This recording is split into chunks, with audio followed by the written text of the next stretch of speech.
ಇತರರಿಂದ ಲಾಭ ಪಡೆಯುವ ಉದ್ದೇಶದಿಂದ ಎಂದೂ ಕೂಡ ಸಹಾಯವನ್ನ ಮಾಡದಿರಿ.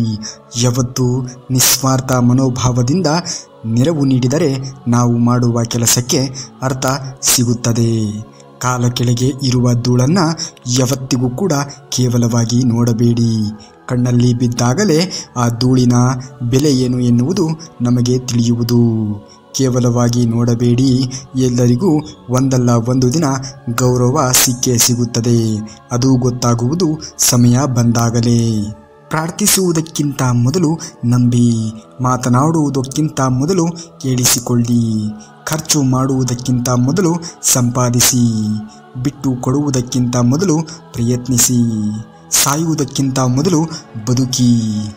ನಮ್ಮ ಕರ್ಮಗಳು ಬೆಳೆಯಬೇಕಾದರೆ ನಾವು ಸಹಾನುಭೂತಿಯಿಂದ ವರ್ತಿಸಬೇಕು, ಸಹಾಯದ ಮನೋಭಾವವನ್ನು ಹೊಂದಿರಬೇಕು ಹಾಗೂ ಯಾರು ನಮಗಿಂತ ಬಲಹೀನರೋ ಅವರ ಸಹಾಯಕ್ಕೆ ನಿಲ್ಲಬೇಕು. ಆ ಮಹಾನ್ ಕಾರ್ಯವೇ ಸಾಕು ನಿಮ್ಮನ್ನು ಎತ್ತರಕ್ಕೆ ಕೊಂಡೊಯ್ಯುತ್ತದೆ ಹಾಗೂ ಎಲ್ಲ ಪಾಪಗಳಿಂದ ವಿಮುಕ್ತರನ್ನಾಗಿ ಮಾಡುತ್ತದೆ. ಯಾವುದೇ ನಿಭಾಯಿಸಲು ಯೋಗ್ಯತೆ ಇಲ್ಲದ ವ್ಯಕ್ತಿಗೆ ಅಧಿಕಾರವಾಗಲಿ ಜವಾಬ್ದಾರಿಗಳಾಗಲಿ ನೀಡಬಾರದು. ನೀಡಿದರೂ ಲಾಭವಿಲ್ಲ. ಏಕೆಂದರೆ ಬಂಗಾರವೇ ದೊಡ್ಡದು ಎಂದು ತಿಳಿದು ಮೂರ್ಖನಿಗೆ ವಜ್ರದ ಬೆಲೆ ಗೊತ್ತಿರುವುದಿಲ್ಲ, ಗೊತ್ತಾಗುವುದು ಕೂಡ ಇಲ್ಲ. ಇಂದು ಇಲ್ಲದ್ದು ನಾಳೆ ಇರಬಹುದು. ಆದ್ದರಿಂದ ಇಲ್ಲದದ್ದಕ್ಕೆ ಚಿಂತಿಸದೆ ಜೀವನವನ್ನು ಸಾಧಿಸುವುದೇ ಉತ್ತಮವಾಗಿರುವಂತಹ ಮಾರ್ಗ.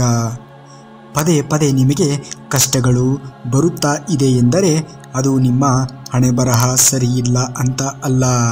ಮುಂದೆ ನಿಮಗೋಸ್ಕರ ತುಂಬ ಒಳ್ಳೆಯ ದಿನಗಳು ಕಾಯುತ್ತಾ ಇದೆ ಎಂದು ಅರ್ಥ. ಒಂಟಿಯಾಗಿ ತಾಳ್ಮೆಯಿಂದ ಇರಿ. ಯಾರಿಗೋಸ್ಕರನೂ ಕೂಡ ಗೋಗರಿಯಬೇಡಿ. ಯಾರ ಮುಂದೆಯೂ ಕೂಡ ಜಾರಬೇಡಿ. ನಾವೇ ಬೇಕು ಅನ್ನುವರು ಬರಲಿ, ಬೇಡ ಅನ್ನುವರು ಬಿಟ್ಟು ಹೋಗಲಿ. ಶರೀರವನ್ನು ನೋಡಿ ಪ್ರೀತಿಸುವ ಪ್ರೇಮ ನೀವು ಕಷ್ಟದಲ್ಲಿದ್ದಾಗ ಕ್ಷಣದಲ್ಲಿ ಮಾಯವಾಗುತ್ತದೆ. ಮನಸ್ಸನ್ನು ನೋಡಿ ಪ್ರೀತಿಸುವ ಪ್ರೇಮ ಮರಣದವರೆಗೂ ನಿಮ್ಮ ಜೊತೆಗೆ ಇರುತ್ತದೆ. ನಿಮ್ಮ ಕೆಲಸಗಳನ್ನು ನೀವು ನಿಷ್ಠೆಯಿಂದ ಪ್ರಾಮಾಣಿಕವಾಗಿ ಮಾಡಿ.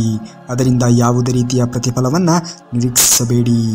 ದೇವರು ಯಾರನ್ನ ಹರಸಬೇಕೆಂದು ತೀರ್ಮಾನಿಸುತ್ತಿರುತ್ತಾನೆಯೋ ಅವರನ್ನು ಜೀವನದಲ್ಲಿ ಅತ್ಯಂತ ಕಠಿಣ ಪರೀಕ್ಷೆಗಳಿಗೆ ಒಳಪಡಿಸುತ್ತಾ ಧೈರ್ಯವಾಗಿ ಇರಿ. ಯಾವಾಗಲೂ ನಗುವ ಮತ್ತು ತುಂಬ ಮಾತನಾಡುವ ವ್ಯಕ್ತಿ ಸುಮ್ಮನಾಗಿ ಬಿಟ್ಟರೆ ಅರ್ಥ ಮಾಡಿಕೊಳ್ಳಿ, ಆ ವ್ಯಕ್ತಿ ಒಳಗಿನಿಂದ ಸಂಪೂರ್ಣವಾಗಿ ನೊಂದಿರುತ್ತಾನೆ ಎಂದು.